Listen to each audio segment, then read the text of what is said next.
Vamos a decir la neta del planeta, chavo. Ponemos nuestra Biblia electrónica o de papel con la mano derecha, si es posible, y decimos: esta es mi Biblia, es lámpara a mis pies y lumbrera a mi camino. Escucharles mi placer, obedecerles mi deseo. Me enseña a ser sal y sabor en todos mis actos, reflejando que soy un joven cristiano revolucionario de este mundo. Amén. ¿Quién lo diría? Parecía sencillo, parecía inofensivo. Hoy ni siquiera puedo contarlo. Pensaba que tenía todo controlado y ahora me encuentro acá, sin alguna salida aparente, lastimando a otros, lastimándome. Lo complicado es que tarde o temprano saldrá a la luz. Y a decir verdad, tengo mucho miedo. Miedo que suelo disfrazar con tranquilidad e indiferencia. Me gustaría ya no cargar con esto. Me gustaría poder hablarlo. Me gustaría que ya no me hiciera daño. ¿Cómo vencerlo? ¿Hay alguna manera de lograrlo? ¿Alguien puede ayudarme a vencer a estos enemigos íntimos?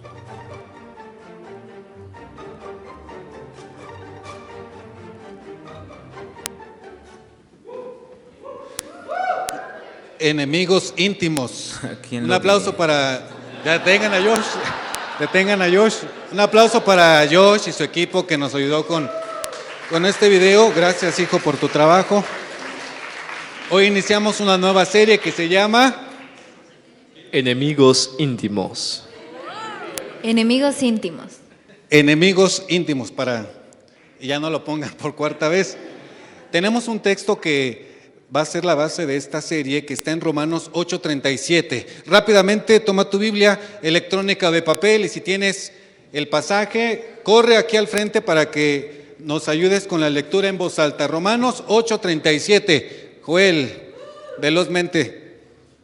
Antes, en todas estas cosas, somos más que vencedores por medio de aquel que nos amó. Vuelva a leerlo, por favor. Antes, en todas estas cosas, somos más que vencedores por medio de aquel que nos amó. ¿Quién nos hace vencedores? Él. Gracias, Joel. No es tu belleza, tu fortaleza, tu conocimiento bíblico, aunque es bastante bueno, pero Él es el que nos hace fuertes para vencer todas las circunstancias de nuestra vida. Y hoy iniciamos esta nueva serie. El tema de hoy tal vez es un título de tema controversial. Algunos ya les enviaron el escrito. ¿Alguien sabe cuál es el tema de hoy? Díganlo sin miedo. Santos pecadores. Santos pecadores. Vamos a ver de qué se trata, pero antes vamos a hacer una dinámica para introducirnos a la serie de enemigos íntimos. Y me gustaría preguntarles, como cristianos, piensa bien la respuesta a esta pregunta, que puede ser bastante sencilla, pero tienes que meditar bien tu respuesta. Y para poner el asunto motivante, el 7 y 8 de diciembre estaremos celebrando una Navidad en Tlayacapan. En traje de baño, en shorts, pero con una bufanda y suéter navideño, una fotografía. Yo sé que una gran mayoría se va a inscribir y todo, pero para que te animes, si respondes y participas, no hay respuestas malas ni buenas, pero si participas contestando esta pregunta, la hermana Ade va a tener preparada su lista para que a lo mejor te damos algún estímulo, un porcentaje de descuento. La pregunta es, piénsalo bien, puede participar un secundario, un prepo, un universitario y un profesionista. Ahí en sus grupos pónganse de acuerdo. Es, como cristianos, ¿qué nos hace diferentes? ¿Qué nos hace diferentes como cristianos? Piensa en la serie Enemigos íntimos y el tema de hoy, Santos pecadores. ¿Qué nos hace diferentes? Te voy a dar 30 segundos para que pienses la respuesta. Pases al frente a participar. Un secundario, ya están corriendo los 30 segundos, no te me quedes viendo así, ya. Un secundario, un preparatoriano, un universitario y un profesionista. La pregunta es, ¿qué nos hace diferentes. ¿Qué nos hace diferentes? ¿Qué nos hace diferentes? Bien, profesionistas, universitarios, pasen al frente, prepos y secundarios.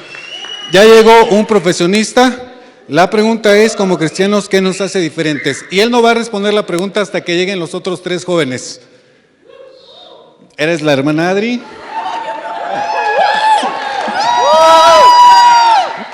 Bien, ya llegó Dani.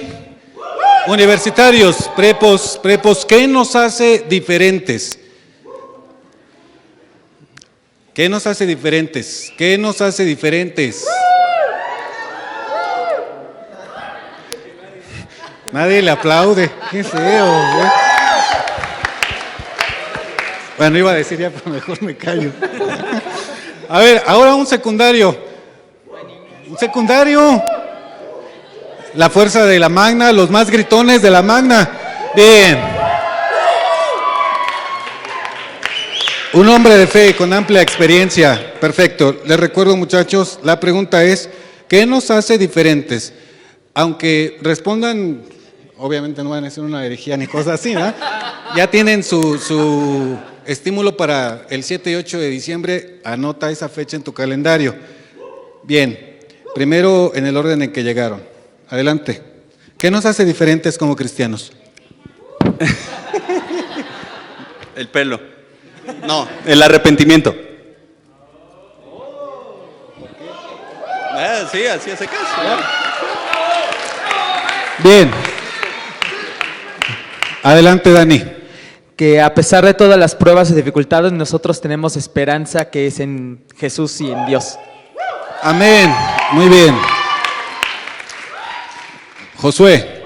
Nos hace diferentes el que hemos aceptado a Jesús en nuestro corazón y Él nos ha dado su gracia. Es para todos, pero nosotros ya la hemos aceptado. Solo falta que los demás lo hagan también para ser como nosotros. Muy bien. Gracias a los prepos. Secundarios. La forma de ver el amor, que no es solamente algo de una relación. Déjenlo que termine. Adelante. El amor no se basa solamente en lo que el mundo piensa de relaciones de una persona o así, sin embargo es algo que tú tienes como ser humano, que se lo puedes dar a cualquier persona y no necesariamente tiene que ser tu pareja amorosa o algo así. Muy bien, gracias jóvenes, tomen sus lugares, gracias. Bien, hay mucho que estudiar. La idea es esa. Vamos a reflexionar entonces, recuerda el texto, Romanos 8:37. Vamos a leerlo todos juntos, allí en tu Biblia, con una sola voz. Antes que todas estas cosas, somos más que vencedores por medio de aquel que nos amó. Y vamos a reflexionar en 2 términos en los grupos. Son dos términos, 2 palabras que conviene, antes de introducirnos en materia de la serie, que tengamos bien claro: santo y pecado. De ahí el nombre de este tema de esta tarde, que es santos pecadores. Así que vamos a orar para ir a los grupos. Señor, te pedimos que tú nos guíes, nos hables, Padre, a cada uno. Si hay desafíos y retos para nuestra vida, Señor, que nuestro corazón sea sensible, nuestra mente, y que podamos poner en práctica lo que tú quieres enseñarnos en esta tarde. Bendice a cada uno de los jóvenes, a los consejeros, en Cristo Jesús. Amén. Primera pregunta, santo. Describe qué entiendes por la palabra santo. Explica tu respuesta. Esto es participación de todos, así que vamos a darle. ¿Tienes una idea qué es santo? ¿El enmascarado de plata o alguna otra cosa? Ganaron los santos ayer, para dolor mío. ¿Quién dice? ¿Cómo defines santo? No leas ahí el escrito, porque la idea es que digamos de nuestra opinión antes y luego leeremos para concretar una respuesta. ¿Quién dijo? ¿Quién quiere decir que es santo? Sí, Joel. Aquel que, aunque no es perfecto, busca la perfección de Dios, busca ser perfeccionado en su amor. Muy bien. ¿Alguien más? ¿Sí? ¿Areli? Ser apartado para Dios. Perfecto. ¿Eso iba a decir? O sea, idem, puede decir por 2. ¿Alguien más? Muy bien, alguien léanos por favor el escrito que aparece ahí, tiene un micrófono cerca, alguien léalo, entendemos que eso es como una ayuda para que tengamos una idea bien clara de este asunto de qué es santo. Y lo que han dicho me parece perfecto, de hecho creo que manejaron dos ideas sobre la santidad que ahorita las explicamos. ¿Quién lee el pasaje, el texto, el escrito? Cada joven cristiano ha sido separado para el Señor Jesucristo. Él se dio a sí mismo por nosotros para redimirnos de todo pecado, ser su pueblo, ser su nación, con el objeto de purificarnos. Leamos el siguiente pasaje.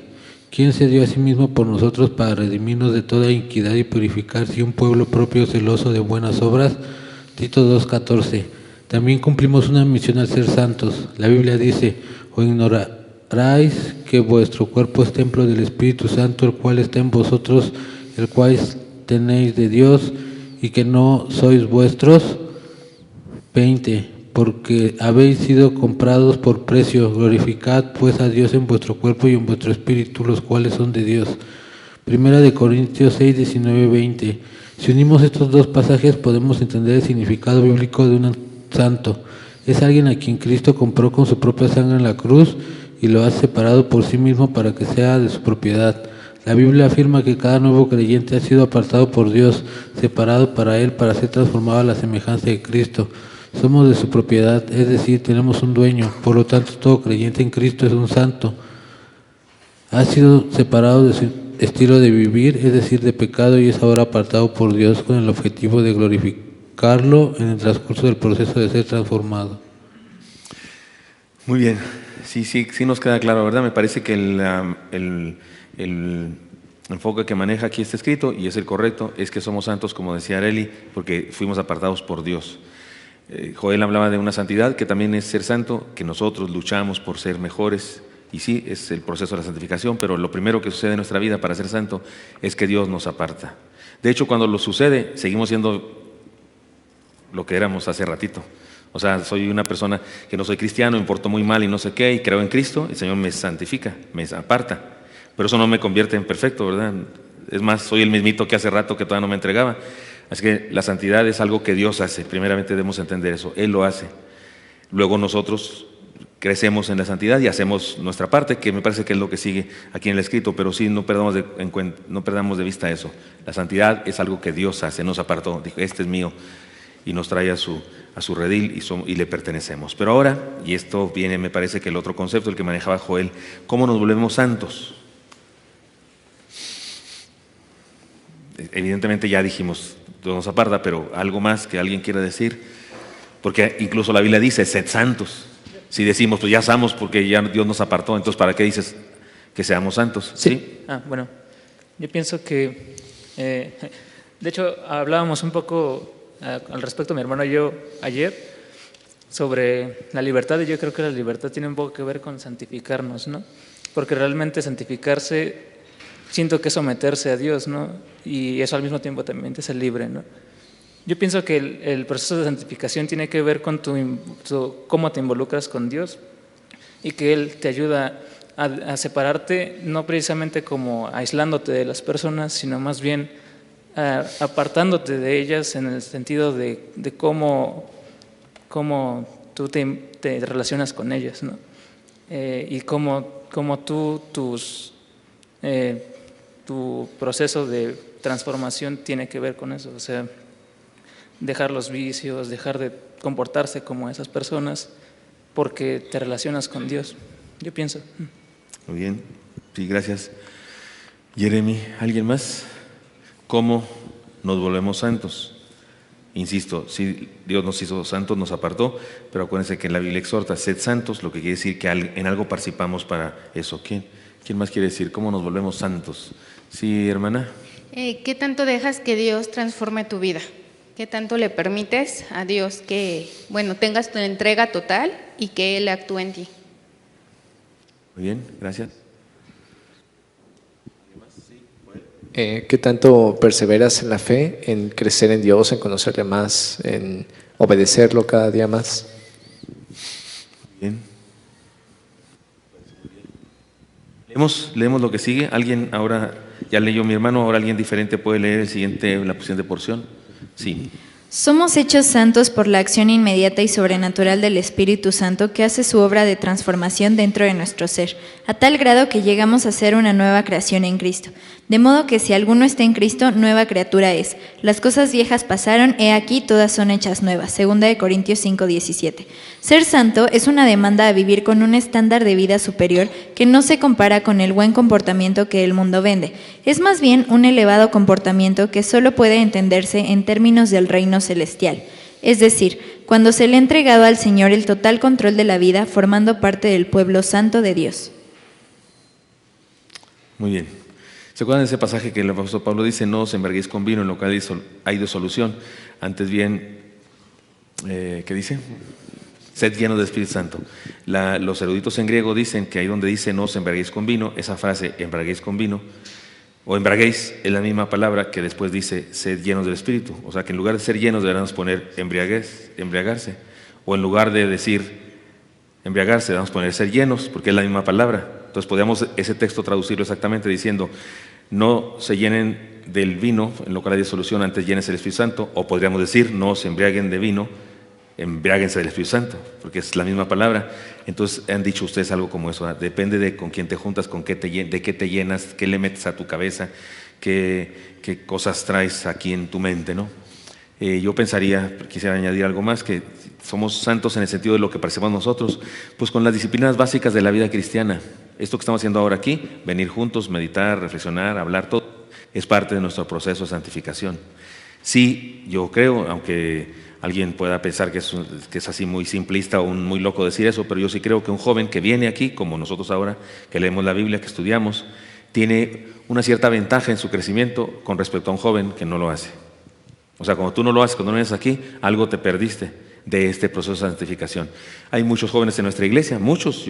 Ustedes me han dicho un día que debe haber otros 500 jóvenes en nuestra iglesia que no vienen a la Magna. 600. Sí, unos 600 jóvenes más que van al Gran Fórum, a diferentes cultos y no vienen. Evidentemente solamente van al culto, ya se sienten que ya cumplieron algo así, se van a su trabajo, a su escuela, lo que sea. Y creo que ellos son vulnerables a cosas de tentaciones. Y ustedes igual tienen tentaciones y demás, pero venir acá sí les fortalece. Leer la Biblia, tener vida devocional, esas cosas, tener mentoría sobre su vida, alguien que les aconseje, alguien con quien hablar y les exhorte, son herramientas de este proceso de santificación que no deberíamos perder nunca. Si somos santos, ¿qué tanto difiere de nuestro comportamiento diario? Y una pregunta más que va pegada a esa, supongo que se relaciona, ¿qué tan santos somos? Pues ahí cada quien debe hacer una pregunta, pero la primera contestémosla. ¿Qué tanto difiere nuestro comportamiento diario si somos santos? ¿Quién dijo yo? Hay un jovencito, un adolescente, un secundario, dijo bien suave, ¿no? ¿Les gustó? Que la diferencia, dijo, la manera como enfocamos el amor, ¿verdad? Sí. Bueno, ¿qué tan diferente es nuestro comportamiento diario si somos santos? Pueden levantar la mano, les dan el micrófono y opinan. Que puede ser que hay ciertos topes que no te hacen actuar como antes actuabas, y cada vez ese límite se va volviendo más un hábito para ya no hacerlo. O sea, ya se me olvidó la pregunta, ¿cómo era? Lo tenía en mi cabeza. Si somos santos, ¿qué tan diferente? Ya me acordé. Sí, entonces tú te comportabas de un modo y en tu proceso de santificación empiezas a dejar de hacerlo, a dejar de hacerlo hasta que, por gracia de Dios y su proceso, quede ininterrumpida esa práctica que tú hacías. Entonces, eso hace que la santidad brille, ¿no? O hasta cómo sonríes, o si antes eras muy serio, muy enojón, todo eso, la transformación, según la santidad, te va marcando un nuevo camino, ¿no? Ahora, aunque al principio te costaba trabajo, a lo mejor ya sonríes, ya saludas, ya cambia todo, ¿no? Muy bien, gracias, Josh. ¿Alguien más? Yo siento que cambia como completamente nuestras acciones con la de las demás personas que no son cristianas, porque como usted lo decía en el devocional Past, o sea, desde las cosas de cómo lo haces, cómo haces tu trabajo, cómo haces, pues sí, las cosas que te tocan hacer en tu trabajo, en tu casa, las haces con gusto, no con flojera, las haces inmediatas. Y también creo que cómo te comportas con la demás gente, cómo convives, creo que todo eso pues sí se diferencia mucho. Gracias, gracias. Si no hay nada más que quiera decir, déjenme les pongo un ejemplo y luego leemos el pasaje. En nuestra iglesia hay un chavo que es fisicoculturista. Ha sido campeón muchas veces. Sale en la tele y esas cosas, de esos que están así llenos de bolas. Y en serio, viene a veces los miércoles, viene a los cultos, me parece que en la mañana o a las 10, y sí está impresionante el chavo, es joven. Y resulta que me contó que tiene que abstenerse de muchas cosas. Por ejemplo, se deshidratan antes de una competencia, durante semanas antes de la competencia. Hay ciertas cosas que no puede comer.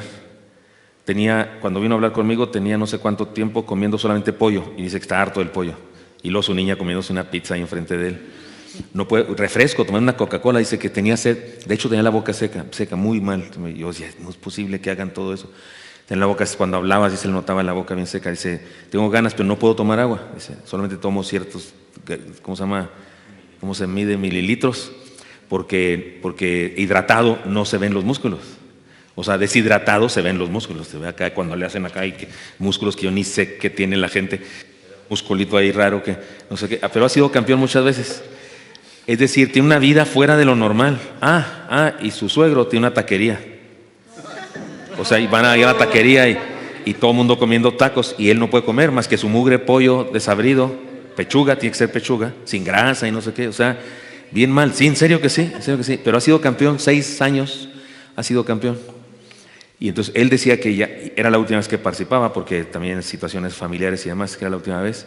Pero yo llegué a una conclusión y se relaciona con esto, porque él ya no quería hacerlo eso, porque ya no tenía esa motivación. Había sido en una época de su vida una gran motivación, ser el campeón era su gran motivación. Entonces pienso que en ser santo cambian pensamientos, actitudes, cosas prácticas de la vida. Por ejemplo, yo que me convertí del mundote, yo no fui a una iglesia nunca de chico ni nada de eso, pero lo primero que cambió, pues me chuté la Biblia en cuestión de unos meses leí la Biblia, muy rápido, más rápido que los cristianos, ¿cómo se dice?, de la iglesia de muchos años, porque yo tenía avidez, leí la Biblia completa, oraba mucho, recién convertido. Se llama primer amor en la Biblia, se llama eso, que estás así bien apasionado y quieres hacerlo todo de un jalón. Eso cambió por lo menos, de inmediato, prácticas, cosas.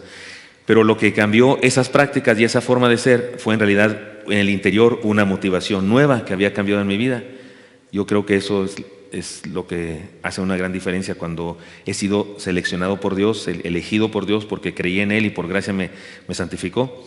Entonces cambia una motivación interior en mi vida que cambia muchas cositas más. Por supuesto que también cambió, no tan rápido, pero cambió. Yo era majadero, decía palabrota. Cortaron a tiempo, gracias. Pero yo decía palabrotas como todos mis amigos. Creo que si ustedes eran mundano antes de ser cristiano, también decía palabrotas seguramente. Y eso no me cambió tan pronto. No, decía todavía hasta con los cristianos. Se me salía. ¿Alguien le pasó eso también, que decía palabrotas y las siguió diciendo un ratito? También, bueno, se me salían delante los cristianos. Pero poco a poco fue limpiando el Señor eso y fue cambiando. Pero el cambio original era adentro, motivación. Yo quería esa nueva vida, confiar en Dios, caminar con Él. Alguien léanos, por favor, lo que viene después de la pregunta. Pero pide el micrófono. Adelante, Coco. Nuestro actuar puede algunas veces no reflejar que somos santos. Mira cómo dice el siguiente pasaje. Porque ésta desea lo que es contrario al Espíritu, y el Espíritu desea lo que es contrario a ella. Los dos se oponen entre sí, de modo que ustedes no pueden hacer lo que quieren. Gálatas 5:17. Pedro en su carta menciona que debemos luchar contra los deseos pecaminosos. La vida cristiana es una constante lucha dentro de nosotros entre la vieja y la nueva naturaleza, la cual podemos vencer. Estimados hermanos, Ustedes son como exiliados y refugiados en esta sociedad. Por eso les ruego que luchen para no complacer aquellos deseos humanos que van en contra de su nueva vida. 1 Pedro 2:11. Aunque la palabra santo describe básicamente nuestra nueva posición como gente separada para Dios, conlleva la responsabilidad de vivir como tales en nuestra vida diaria. La guerra constante entre la carne y el espíritu se escribe en ese pasaje. En ese pasaje se libra todos los días en el corazón de todo joven cristiano. Amén. No está la pregunta aquí, pero déjenme meter una pregunta extra. Si es cierto esto que tenemos luchas, yo digo que sí, ¿verdad? Pero si es cierto y tú reconoces que es cierto, ¿qué clave tienes tú para vencer a esas tentaciones? O sea, échanos la mano a todo lo demás, cada quien. ¿Estás tentado a algo que el mundo nos presenta? Esos deseos que leyó aquí del texto, que no van conforme a la voluntad de Dios. ¿Qué te ha servido a ti para vencerlos, darle en la torre, seguir adelante, superarlos? Pienso que es identificarlo como equivocado, ¿no? O sea, en el mundo eso no está mal, pero una vez que te has acercado a Dios, ahora sí lo ves lo que está mal y de esa manera puedes decir, pues mi práctica es incorrecta. O, bueno, lo digo así, pero más espiritualmente, pues es el Espíritu Santo que te dice no lo hagas, o que se contrista, como dice ahí la Biblia. Entonces pienso que esa es la manera que te das cuenta que tu práctica es equivocada, que es Dios mismo actuando en ti y dices, eso ya no es tuyo, eso ya no debes de practicar eso. Amén. Sí, Joel. Pues en mi caso me funciona identificar lo bien que me siento cuando estoy haciendo algo para Dios, cuando estoy haciendo algo que agrada a Dios, y cuando estoy enfrentando la tentación es pensar qué bien me sentí cuando hacía esto para Dios, cuando estoy, yo qué sé, orando, cantando, trabajando en algo para el reino, y decir, elijo eso con lo que sé que me siento bien, que me va a traer un beneficio, a después caer y andarme sintiendo culpable y toda la cuestión. Amén. Sí. En mi caso, bueno, primeramente creo que tienes que estar en comunión con Dios, porque pues si estás débil, pues vas a caer. Y en otro sentido, creo que tener amistades cristianas, o sea, unos lazos fuertes, te ayudan mucho. ¿Por qué? Porque compartes las cosas que estás pasando, lo compartes con alguien que probablemente lo esté pasando, y a lo mejor tienen un nivel muy distinto de crecimiento en el Señor, y te dice cómo lo resuelves. Amén. Gracias. Sí, adelante. ¿Quién? ¿Tú? Sí. Adelante, primero las damas. Ok. Bueno, creo que estoy de acuerdo con todo lo que han dicho, y algo que a mí en lo personal me ha funcionado, o sea, dos cosas como más que creo que han sido útiles para mí. Una de ellas es pues justo pensar en que yo por lo menos con mi mamá pues tengo muchísima confianza y sí tengo como ese deber o me siento comprometida a decirle todo lo que hago. Entonces cuando estoy como en una situación que puede causar tentación, o sea, yo sí me pongo a pensar, yo estaría dispuesta a contarle esto a mi mamá con toda la felicidad y tranquilidad del mundo, y si mi respuesta es pues claro que no, o sea, yo creo que no se sentiría bien y no estaría orgullosa de mí, pues mejor, o sea, no lo hago, esa es una. Y dos, pues Dios me ha permitido trabajar como con los niños de la iglesia y con otros niños, y también cuando estoy en una situación de tentación me pongo a pensar, si los niños me vieran haciendo esto, o sea, que yo que sé, que estoy a punto de hacer o que así, me gustaría que ellos me vieran y me gustaría que ellos imitaran lo que yo estoy haciendo, y si mi respuesta es no, pues mejor no, o sea, porque evidentemente no es algo, pues bueno, eso me ha servido a mí. Gracias, María. Víctor, ¿ya no? Muy bien. ¿Alguien más? ¿Alguien más? Yo les cuento que ya ven que soy diabético bueno, entre muchas otras males, neta, no como nada que me haga daño. Y no es fuerza de voluntad, no así que tengo que comer, se me antoja esa concha. No, de veras, no se me antoja. No hace mucho estuve en una reunión de pastores y estábamos así comiendo. Todavía no era yo celíaco, era solamente diabético, sí podía comer pan. Y entonces todos estaban comiendo una concha, además había uno que llevaba 2. Y me dijo, ¿no vas a comer? Y yo le dije así, no, ¿te acuerdas que soy diabético? Y luego me acordé, dije, ¿tú también eres diabético? Y los otros 2 que estaban ahí, ¿tú también eres diabético? ¿Y tú?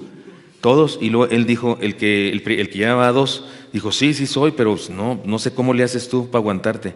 Yo le dije, yo no sé cómo le haces tú para comértelo.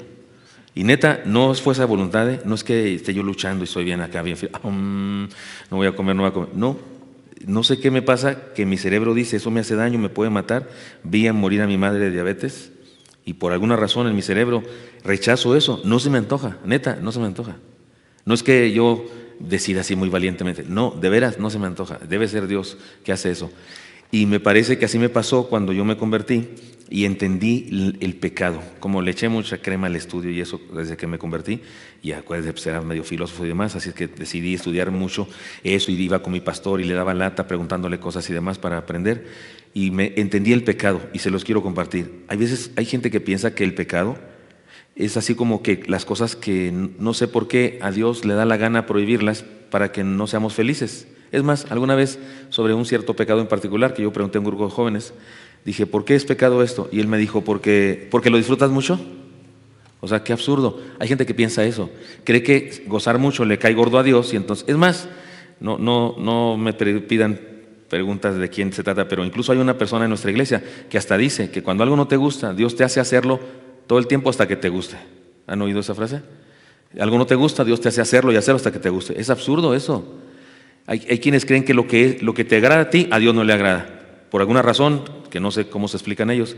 No, pecado es lo que te destruye. O sea, Dios no dijo que la fornicación es pecado porque no le gusta verte feliz disfrutando de una relación sexual. No, Dios le dijo que eso es pecado porque eso te destruye a ti. Dios estableció que mentir es pecado, no porque le molesta que digamos mentiras, porque él le salen ronchas porque digo mentiras. No, le molesta y odia la mentira, porque cuando dices mentiras te destruye. El pecado es destrucción para mi vida, igual que el azúcar. Entonces, eso me sirve a mí. Sé que eso me hace daño, pues ¿por qué voy a andar haciendo las cosas que me hacen daño? Me puede hacer daño ahorita, fíjense, es curioso, pero a lo mejor por eso me dio Dios tantas enfermedades. La celiaquía me hace daño de inmediato. Si como trigo, me hace daño ya. Es más, estoy comiendo y le pusieron trigo, le pusieron Nor Suiza y no me dijeron, me empieza a hacer daño. Ya, todavía no acabo de comer y yo estoy enfermo. Ahí traigo mis medicinas así urgentes para tomármelas y demás. La diabetes no. La diabetes, me como una Coca-Cola, tomo azúcar, un garampiñado con azúcar, no me hace daño ahorita, no, me hace daño con el tiempo. ¿Sí captan la idea? El pecado te hace daño a todas horas. En ocasiones en forma inmediata, siempre, y también a largo plazo. Así es que me parece que eso me ayuda a mí, saber que el pecado me destruye. No es que Dios le cae gordo que yo sea feliz, no, me destruye. Porque algunos creen que lo que Dios te prohíbe es porque a Dios le molesta que vayas a un antro, se pone de pelos porque le caen gordos los antros. No, lo que le molesta es que seas destruido por el pecado. Eso, ojalá que te sirva también como me sirve a mí. 2, porque esta pregunta era extra, esta era mía. ¿Cuántas veces escuchas la palabra pecado fuera de la iglesia? ¿Y por qué ocurre eso? ¿Lo escuchamos mucho, lo escuchamos poco, siempre, nunca? Bueno, a mí me pasa mucho que me dicen, oye, casi todos los días en la escuela me dicen, oye, ¿para ti eso es pecado? Y yo así como de, pues no es que sea para mí pecado, ¿no? Yo siempre digo, ¿eso qué, no? O sea, ¿cómo que para mí? O sea, ¿que para ti no es pecado? ¿O cómo, no? O sea, el pecado es pecado y punto, ¿no? Eso me pasa muy, muy a menudo. Bueno, así, para no hablar mucho, eso. Muy bien, gracias, Jeremy. ¿Alguien más? ¿Qué tanto escuchas? Analízalo, a lo mejor nunca te lo has preguntado. Analízalo ahí con tus cuates, se menciona eso. En los programas de la televisión, de esos de noticias o de... Agarraron a 2 pecadores que se...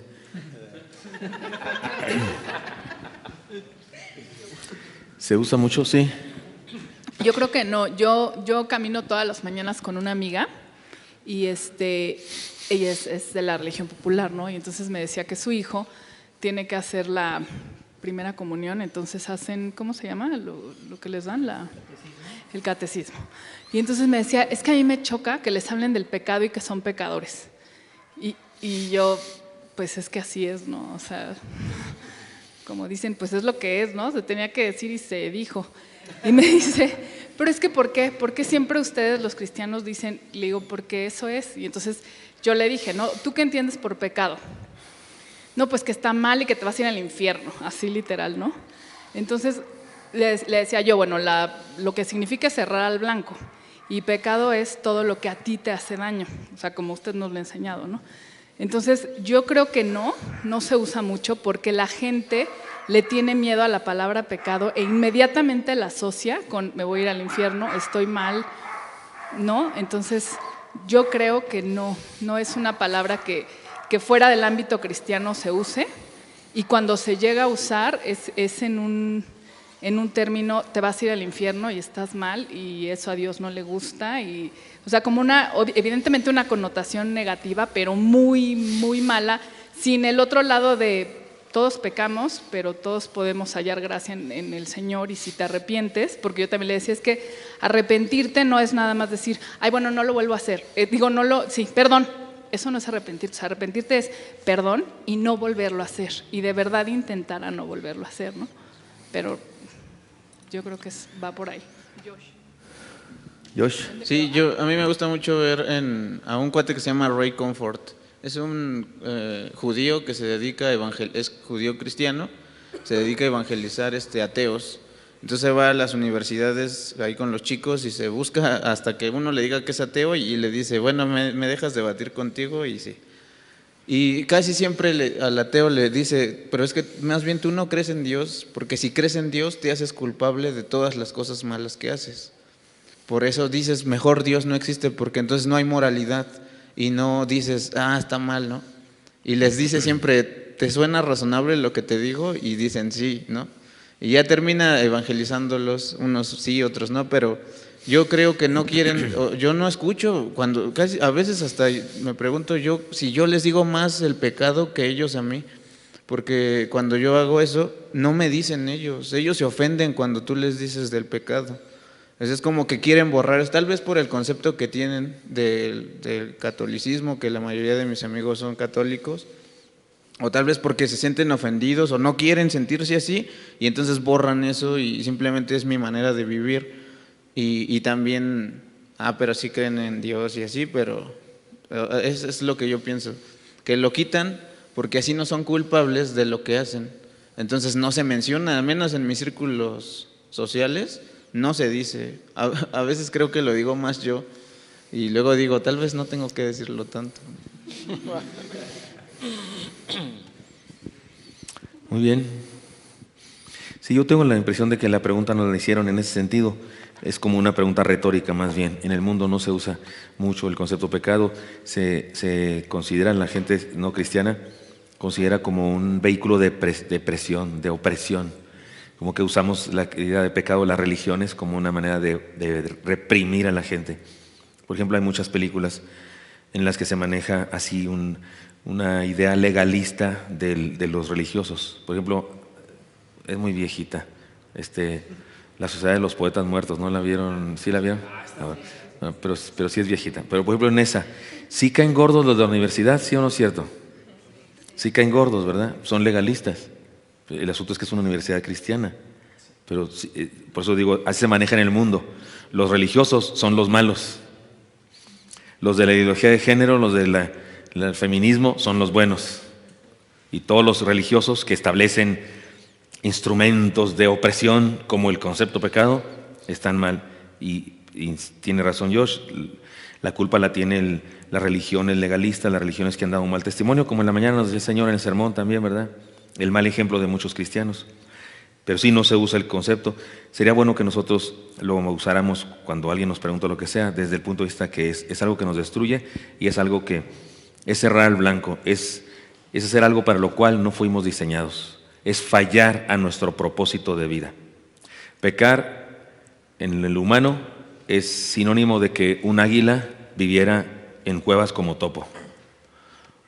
O sea, no fue diseñada para eso, se va a hacer daño, se va a morir pronto. Así igual un hombre, un ser humano, una mujer, cuando vive haciendo aquello para lo cual no fue diseñado, se va a morir muy pronto.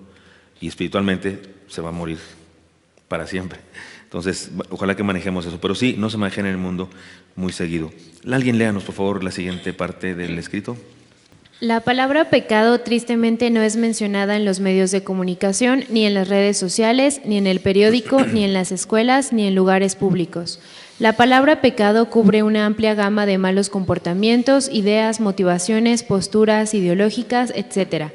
Pero veo otra ley en mis miembros que se rebela contra la ley de mi mente y que me lleva cautivo a la ley del pecado que está en mis miembros. Romanos 7:23.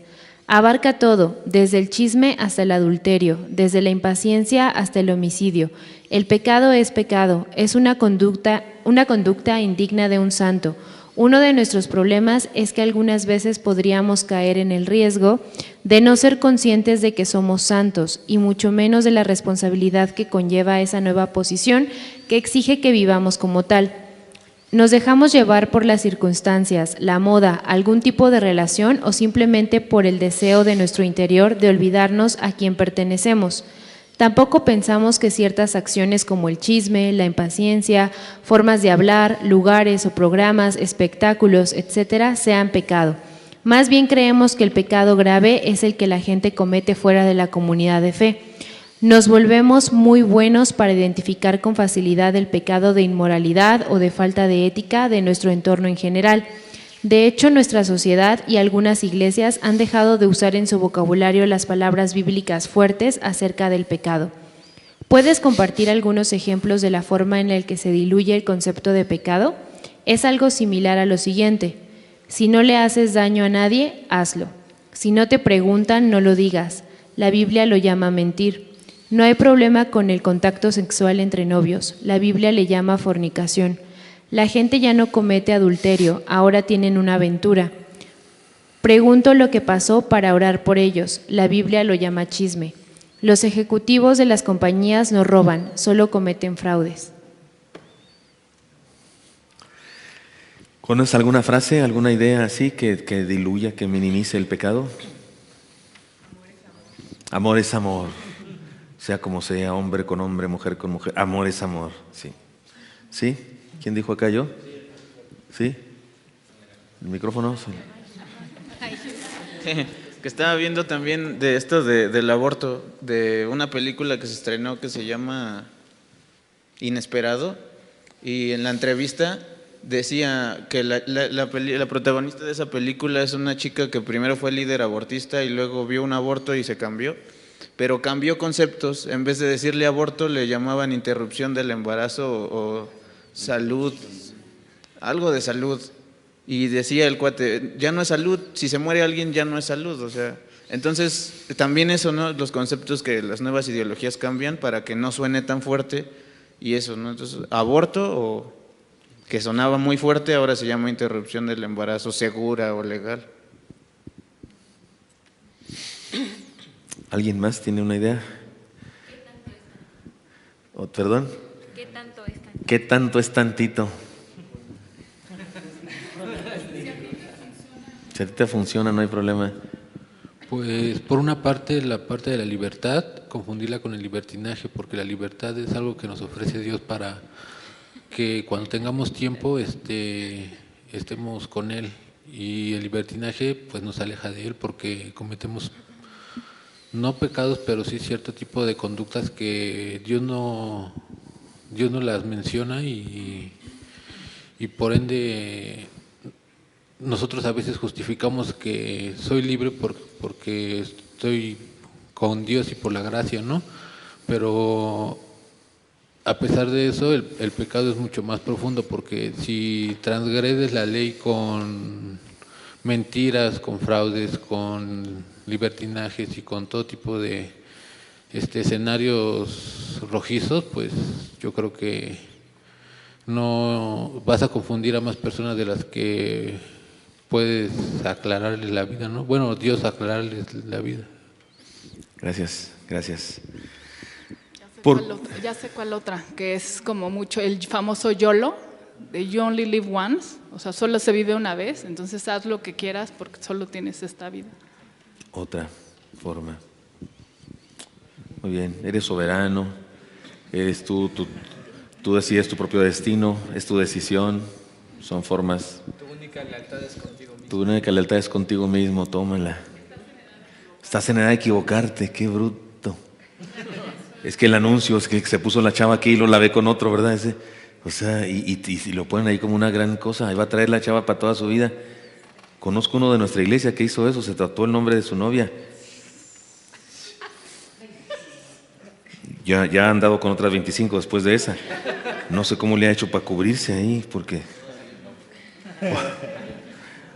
no, creo que se puso, creo que convirtió el nombre en una mariposa, algo así. Sí, es buena onda, buena idea, ¿verdad? ¿Usted así le hizo usted? Estoy bromeando. Se consiguió otra que se llama igual. Sí, sale caro para andar. Muy bien. ¿Por qué ha desaparecido por completo la idea del pecado en nuestra sociedad y sobre todo en la juventud? Creo que ya lo dijimos, ¿verdad? ¿Están de acuerdo que ya contestamos? Entonces leamos el párrafo tal cual. La pregunta ya está contestada. Alguien voluntario que lo lea. En algunos casos se aplica solo a aquellos que se encuentran en nuestro círculo religioso y que cometen pecados que consideramos graves como el aborto, la homosexualidad y el homicidio. Sin embargo, es una realidad que ante el mundo estas posturas se defienden y hoy en día no son consideradas pecado. Es fácil condenar a quienes cometen estos pecados tan obvios. Son un ataque directo y frontal contra el Evangelio. Por otro lado, ¿qué pasó con nuestros propios pecados? Aquellos a los que incluso les damos el calificativo de menores, aunque en realidad son igual de graves.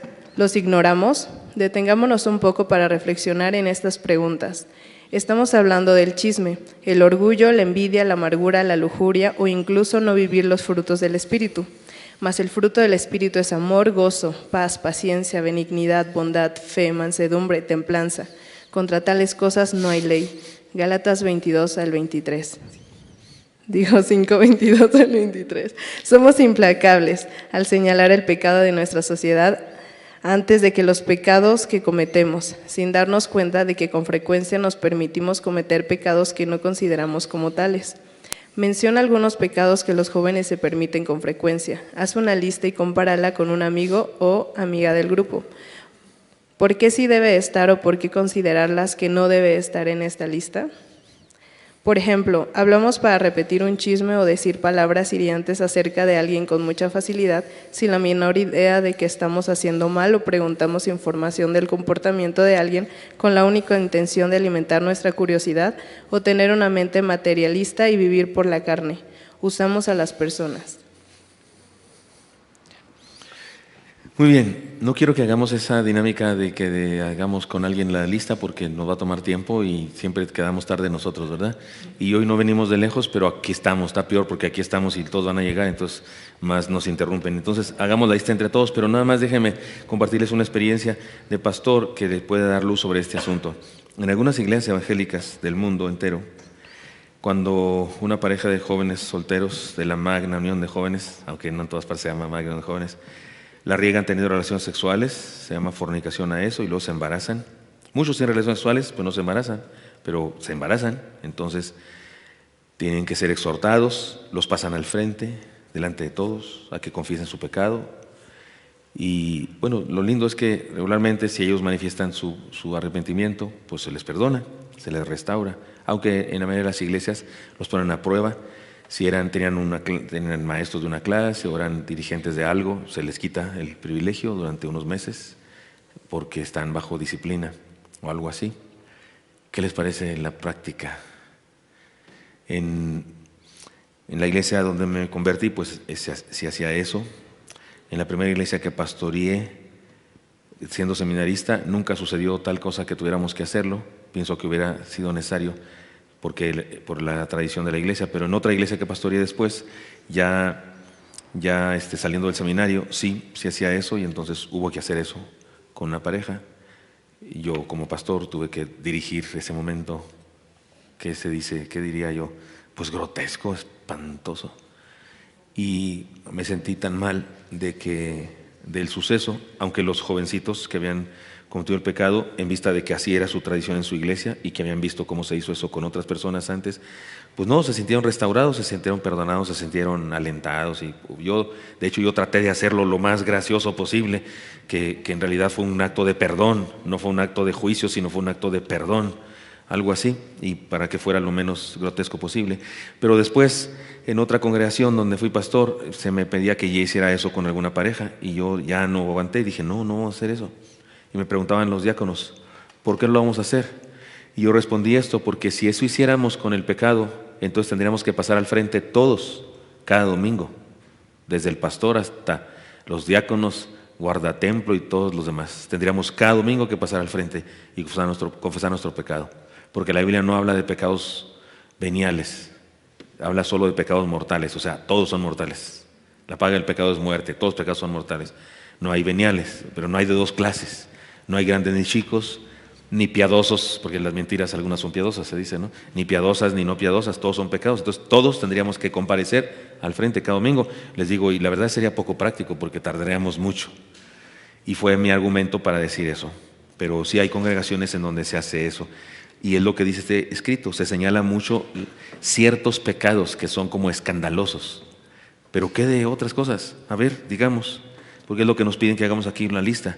Menciona algunos pecados que los jóvenes se permiten con frecuencia y que no decimos nada al respecto, porque los otros son escandalosos, ¿no? Por ejemplo, no sé, en la iglesia, alguien borracho, un hermano borracho, oh, sí, qué escandaloso, qué pecador.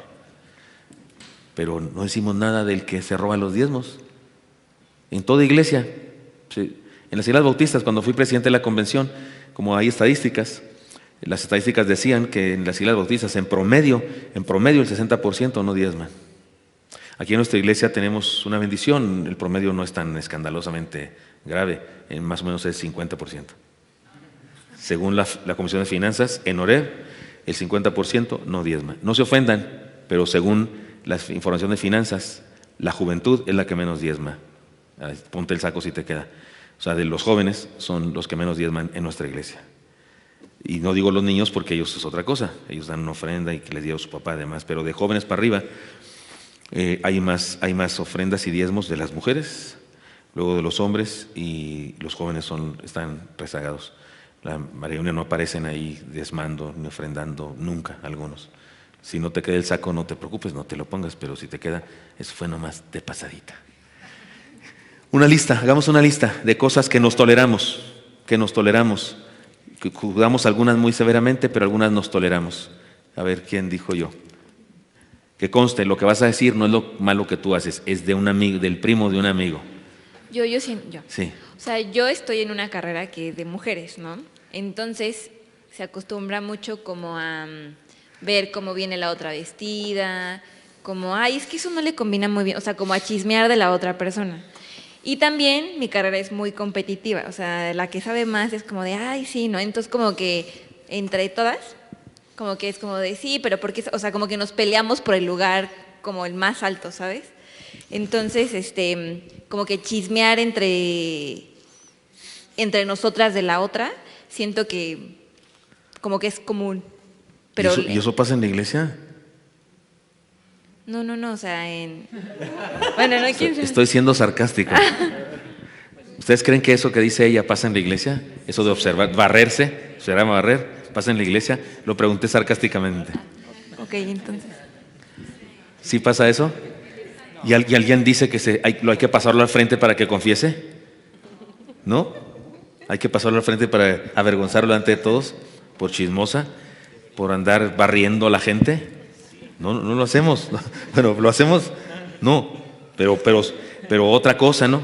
Pero no sé, pero si vemos en el Face a un chavo que está tomando o que está en un lugar que pensamos que es un mal lugar para estar un cristiano, sí le echamos un montón, ¿verdad? Sí captan la idea de lo que estoy preguntando. Muy bien. ¿Qué otra cosa la pasamos como si no fuera nada? Ya dijo Saraí, gracias por eso. Igual que se expresen así, ¿no? Con groserías o en doble intención, pues decimos, a veces nos reímos y no decimos más, ¿no? Simplemente así de, te pasaste y ya. pero se tolera, no se le exhorta a que no lo haga. El doble sentido. Yo creo que también algo que pasa muy a menudo y que se deja como a la ligera y que creo que no está tan bien, es como esta cuestión como de respetar lo sagrado, ¿no? Quizás son un poco legalistas, ¿no? Pero así como estar aquí en la nave y hacer ciertas cosas, bueno, aquí en el santuario, ¿no? Comer o cosas así, o como dicen, yo llegué a hacerlo también, de tocar otro tipo de música, incluso antes del ensayo, cosas así, ¿no?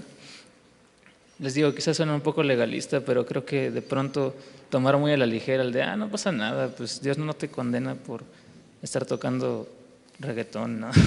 O escuchándolo antes de entrar a la magna, o andar contando chistes como en doble sentido, cosas así. Yo creo que eso ha afectado también mucho, o afecta mucho. Sí. Pues no sé si es legalista, pero a mí me gusta la idea. Los que ustedes han tomado un taller de adoración conmigo, yo he dicho que en ese piano no se debe tocar ninguna cosa que no sea para Dios. No porque se haya convertido el piano, ni creo en eso de dedicar un instrumento. Hay iglesias donde hasta le ponen aceite al piano, así como para consagrarlo a Dios. No, yo no creo que el piano sea cristiano, ni que se haya entregado a Cristo, no. Pero sí creo que quien lo donó o quien lo compró para que le toquemos a Dios. Y no debería tocar nadie ahí, ni la balada para no sé quién, ni nada, no. De hecho, no se debe usar para ensayar porque estás estudiando piano y te vienes a ensayar aquí. No, para eso tenemos otro piano allá que tiene otro uso, pero aquí sí debería ser así. Y ya que dijo eso, yo puedo pensar también en la actitud de los músicos o cantantes. Cuando se le nota a alguien que es soberbia, que es carne, me recuerda a Usa, el sacerdote aquel levita que quiso detener el arca y Dios lo mató.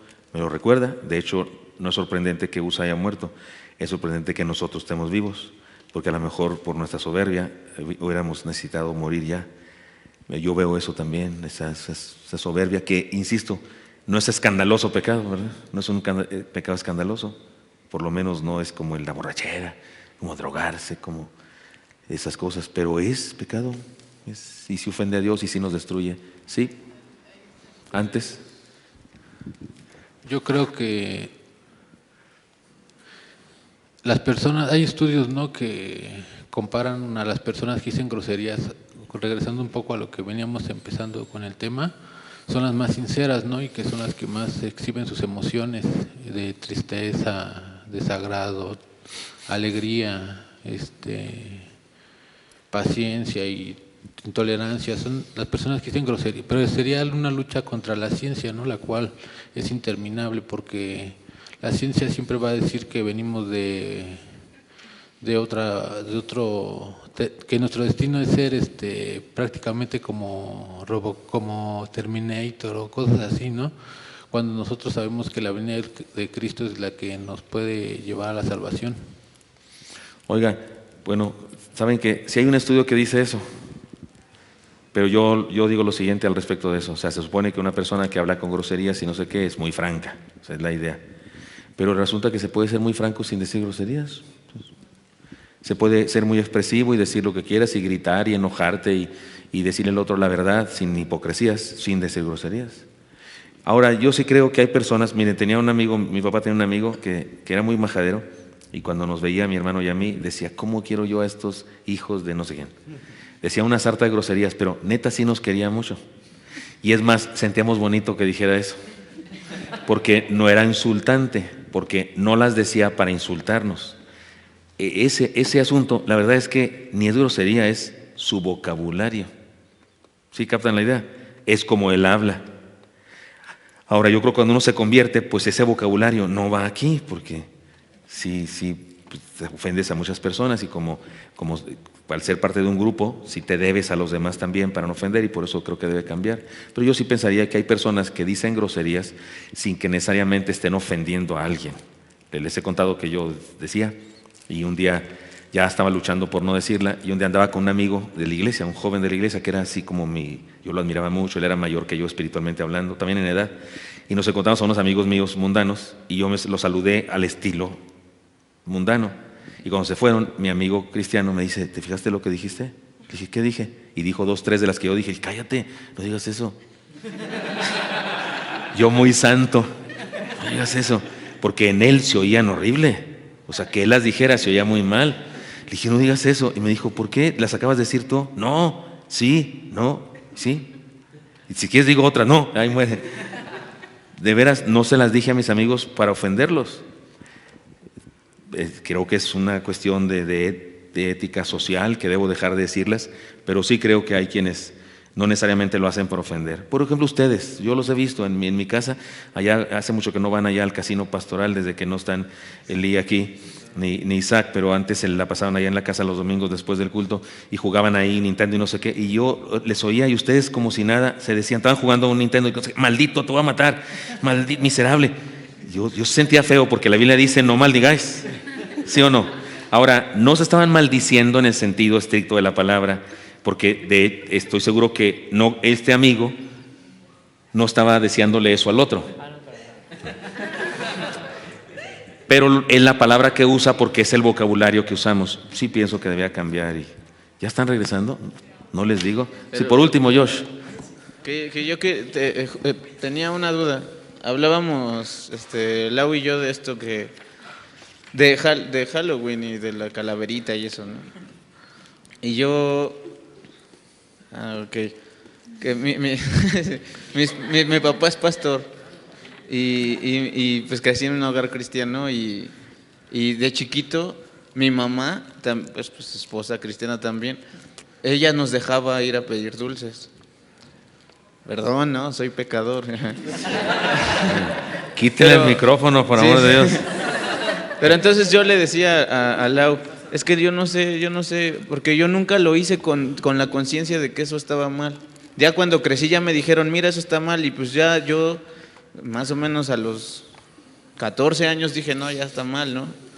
Entonces, mi pregunta es, dice Pablo que tú no hagas si la conciencia del otro se le daña, ¿no? Y yo ya sé que el contexto está mal hacer eso de pedir calaverita. Pero yo le preguntaba a Lau, ¿y entonces cuándo se vuelve pecado?